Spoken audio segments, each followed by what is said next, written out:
তিতলি, তুমি তো ক্লাস 1 এ পড়ছো, ঠিক আছে? তুমি নিশ্চয়ই দ্যাট, দিস এইগুলার ইউজ করা শিখেছো, তাই তো?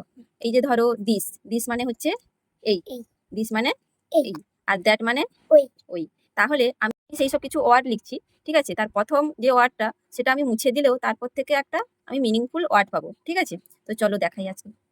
এই যে দেখো, এখানে প্রথমে হচ্ছে দিস, THIS, দিস মানে হচ্ছে এই। এরপরে আমি যদি এটা টিটা যদি মুছে দিই তাহলে কি হলো? হিচ, HIS, হিচ, হিচ মানে তার। দ্যাট, দ্যাট মানে ওই। এবার টিটা যদি মুছে দিই তাহলে কি হয়ে গেল? HAT, হ্যাট, হ্যাট মানে কি হয়? টুপি। তারপরে দেখো স্মল, SMALL, স্মল, স্মল মানে হচ্ছে ছোট। তাহলে স্মলের এস যদি মুছে দিই তাহলে কি হলো? মল, মল হচ্ছে যেটা সাধারণত আমরা শপিং মল বলে থাকি। তারপরে দেখো চেয়ার, CHAIR, চেয়ার, চেয়ার মানে হচ্ছে কেদারা। এবার চেয়ারে যদি সিটা মুছে দিই আমরা তাহলে কি হলো? হেয়ার, HAIR, হেয়ার মানে হচ্ছে চুল। তারপরে দেখো প্রাইস, PRICE, প্রাইস, প্রাইস মানে হচ্ছে মূল্য।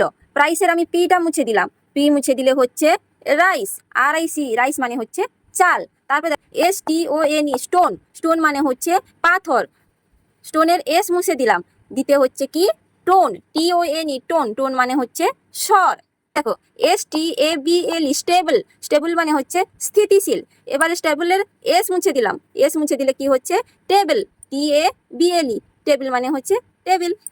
আমি যে আজকে এটা তোমাকে শিখালাম এর থেকে একটা ওয়ার্ড আমি প্রথমে তোমাকে শিখেছিলাম, তার থেকে মুছে আবার একটা ভিন্ন ওয়ার্ড শিখিয়ে দিলাম তোমাকে। আর এই জিনিসটা তোমাকে কেমন লাগলো বলো? ভালো লেগেছে। বন্ধুরা, আমার মতন তোমাদেরও যদি ভিডিওটা ভালো লেগে থাকে তাহলে প্লিজ একটি লাইক করে দাও আর ভিডিওটাকে শেয়ার করে দাও। বাই। বাই।